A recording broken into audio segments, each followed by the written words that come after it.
Folks, we're witnessing the dawn of a new enlightenment, and I'm here for it. Eric Bugenhagen has been going hard in the paint with his reactions to Jeff Nippard and evidence-based training, and I love it so much. Natural Hypertrophy did a video breaking down the disagreement, the feud. I wanted to throw my hat in the ring and talk about it because the Boogez is like the id of lifting culture.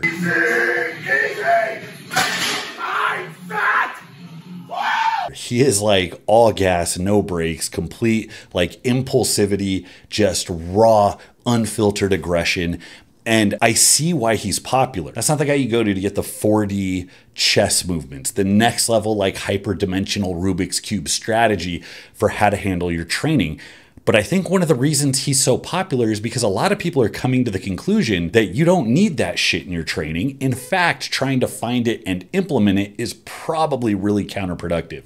So I wanted to weigh in on what I think of the Boogez, what I think about this back and forth that's going on. Before we get into this, guys, I got to announce a giveaway. From now through the 4th of July, we're giving away 3 $100 gift cards for barbell apparel. All you have to do to qualify is go to basestrength.com and take the questionnaire on the Base Strength AI app. You do not have to pay anything. You don't need an active membership. Just take the questionnaire. You are in the running. And of course, subscribe to the channel. With 3 opportunities to win, your chances are actually pretty good. And you can pick yourself up Bromley merch. We got Brick by Brick, Strength Conquers, Big Dreams, Bad Jeans, and of course, the famous Bromley glute hugger shorts. I'm putting plastic surgeons out of business. All you need are these shorts to get those IG thought shots taken care of. I look forward to announcing the winners on 4th of July. On behalf of us with Base Strength AI and Barbell Apparel, to everyone at home and everybody abroad, this is a little thank you from America. If I could boil this all down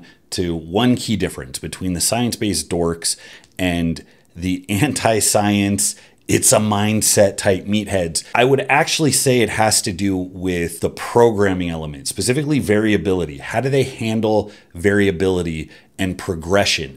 The science-based aspect seems to be very static, seems to be very focused on what happens today, right now in the program.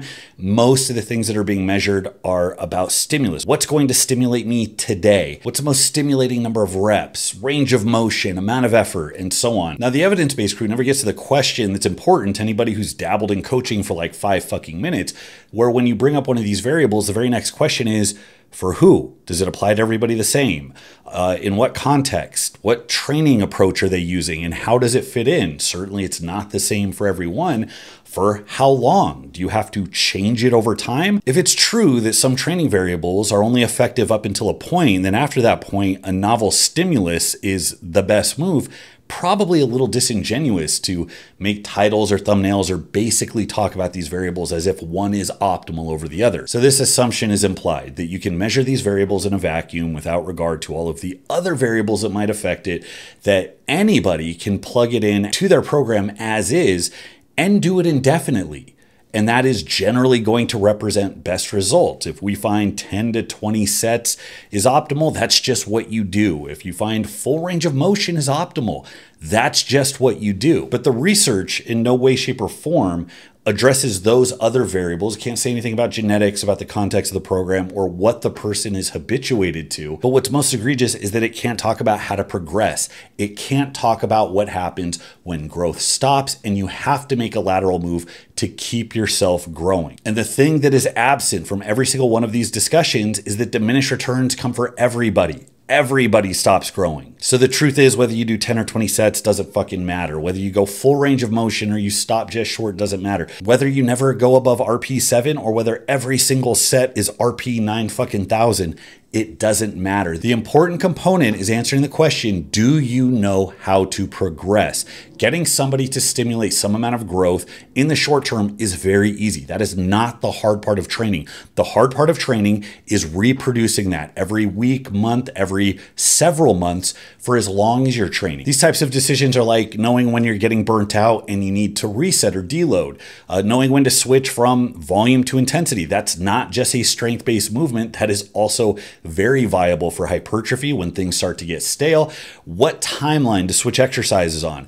What type of exercises to switch to, how to massage the rest of your program to optimize whatever it is that you're really trying to focus on for that particular block. The best decision for any one of these points is going to be individual in nature. So to the question of, are you able to put something together that causes growth and can keep that growth going continuously? Have you mastered that? If the answer is yes, you're ahead of the curve, you're going places. If the answer is no, that is going to be the thing keeping you small, weak, and bitter, and you've got to get to work, because there is no shortcut for experience and for personalized trial and error. Now here's the rub, folks. You get all that from a Boogez type approach. For somebody that loves to train like they love to breathe, for somebody that's motivated to give everything they have to every single session that they step into, for somebody that is constantly motivated to progress and do more and more and more than last time, eventually you build a nasty intuition for what your tolerances are, what types of movements you progress from. And for all the times that progress stalls, you start to get wise to the things that get you out of that rut. And for the Boogez, it's not this robotic search to just get the right answer. It's more like an extension of the humanities. It's like an art form. It's self-discovery using a barbell. And that's where all of the really good shit from lifting comes from. That's what is exciting. It's like solving a puzzle. You get to know how your body works. That's what makes you feel more capable, not just stronger, but like you can actually learn something about yourself. That's what grounds you. And I absolutely believe that if that was the thing being pushed in strength culture, everybody would be bigger, everybody would be stronger, everybody's mental health would be better. Now, I've gotten responses repeatedly from people, this brain dead sentiment that the science gives you a good starting point. You don't need a good starting point. Every starting point's a good starting point. If the thing has to move to meet you where you're at, that's the only question that matters. How quickly can I get to where I am, where my tolerances are, what my minimum amount of stress needed to grow is. And the research doesn't even give you a starting point. It gives you isolated bits of information in a vacuum. The entire framework, the holistic approach to training that is your split, exercise selection, the order, the amount of effort you put in, all of that together to be called one program doesn't come from any textbook. That comes from the last 150 years of training. It might be different if this soulless approach was actually being implemented on a universal scale and giving better results for everybody. It might be different if it was giving us new world champions that wouldn't have existed otherwise, but it's fucking not. It's something that gets absorbed almost entirely by the lower tier lifters that are desperate for something to make them feel like they have a handle on their training and that they're gonna get a leg up. This whole influencer model is only meant to validate the degrees of PE doctors, and they do it by selling their overreached recommendations to a consumer base that's hungry for a trick, a hack, a shortcut to make up for their disappointing amounts of progress. Now, the reason the meatheads like Boogez are an antidote to this is because they respect a very simple fact about training. Training is a crude fucking tool. Trying to be surgical with weights to get a specific response from your body, that's like trying to precisely comb your beard with a rake. So with crude tools, you focus on the big rocks. You can't count pebbles of sand. So the basics are doing big movements that have known to be effective for a few centuries, using a shit ton of effort, which is universally known to be a primary driver of progress, to individualize it through trial and error that you can't find anywhere else. And if you're paying attention, you're going to preserve the things that work and discard the rest. Now, the thing about effort here is extremely important because it's not just a really good training stimulus that makes up for a lot of other pitfalls in your training. It's absolutely that, but it's also the thing that causes you to progress. It's the thing that gets you excited to get to the gym to try to do more than last time. Like, do sets always screeching, do more than last time. There is a massive problem in training culture with the bottom of the iceberg, the person who is the average consumer of this type of content. It hurts people's feelings. They don't like hearing this. It's effort. If you think you train as hard as the average competitor in powerlifting, bodybuilding, Olympic lifting, you're wrong. You just don't.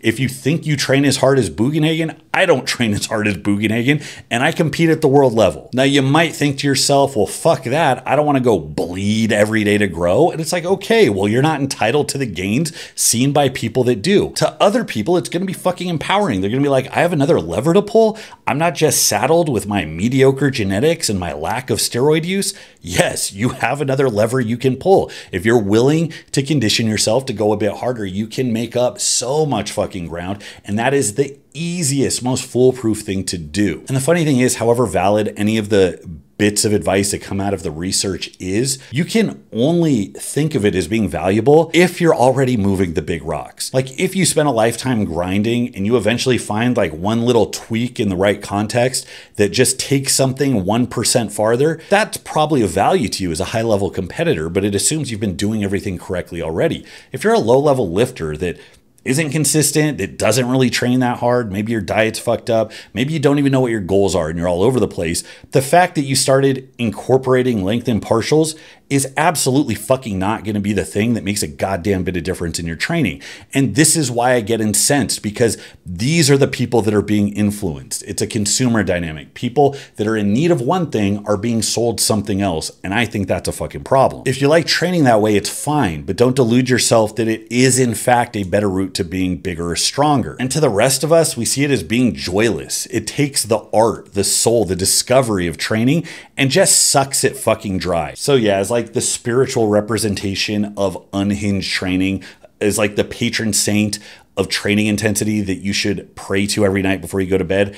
I do like Boogez for a lot of reasons. I think everybody could strive not just to train the way he does, but to take the excitement and passion that he has, to understand that, yeah, your brain holds you back. Sometimes it is about doing the nut. It is about looking at what you've done and saying, oh, no, I can actually do a lot more. That is a very vital piece of training. It's not the only thing, but I would say that is a big thing that's holding a lot of people back, whereas the Nippard-esque recommendations are almost certainly not the things holding people back. Now, to be clear, I'm not telling everybody that what you do in the workout doesn't matter. Boogez does things that are broadly known to be effective. He almost exclusively does big compound movements. He applies a shit ton of effort to said movements. He's not dicking around with Arthur lifts or doing like only top end partials. He has a wide variety of movements that he's doing. His back development didn't just come from doing those stupid cheated reps with 340-pound dumbbells. That's something that he can do on the back end of everything he's already done. So you might look at some of the stuff he does and think, well, that's ridiculous. But again, it's the context of everything. It's all the programming together. It's all of the hills he's climbed. It's all the different movements he's conquered. It's all of the mental manipulation tactics that he's implemented over the years, over all these different exercises. It all comes together. It's not one single brick in the building. It's the entire shape of the structure that you have to look at. So if we can take from that effort, big compound movements, a just unhinged manic desire to progress, and really not taking no for an answer from yourself, that's something we can all learn from. We could take that one step further by talking about things that might be appropriate for the general population, because we're not all going to go apeshit crazy like Boogez. Structure does go a long way. Having a plan does go a long way. An element of specificity goes a long way. The dude doesn't train for specificity. He trains for general jackedness. He just wants to generally be a teenage mutant muscle hamster. He's not training to be a powerlifter, Olympic lifter, or bodybuilder. So the fact that he sits in a position where he could easily focus on any one of those and probably do pretty well, that's a big lesson. Broad training is what most people should be doing until they decide specifically what they want to do. And that's really where the razor sharp planning comes in. So yeah, I think there's a lot more good I can say than negatives or critiques. It's joy, it's passion, it's simple approaches to training and understanding that you're the one getting in your own way. I think whatever that misses, it more than makes up for, where you certainly can't say the same thing about the other side of the coin. So that's where I stand. So I hope to see a lot more in this bloodbath. And I love the fact I had to get a green screen. I tried doing like all of these fancy edits. The fact that the dude is just doing his reactions in his fucking living room with his kids' shit all over the place in front of a TV. It's just chef's kiss. It's amazing. I'm so excited to see it. I hope to see a lot more of it. So yeah, I really just hope this forces more conversation. I hope that more of these guys are asked hard questions, are forced to assert what they think is vitally important, what they think might be a little frivolous or might depend on too many things we can't really say, because I don't think there's enough pushback. I don't think there's enough pushback within the field of exercise science. These doctors of PE are just not very combative when they talk to each other, and I don't really think that there's enough pushback on the outside either. So hopefully this leads to something productive, but I'm here for it. But I just watched some Boogez clips, so I think I'm going to go max out on Zerchers in the garage. Until next time, this is Bromley. I'll see you.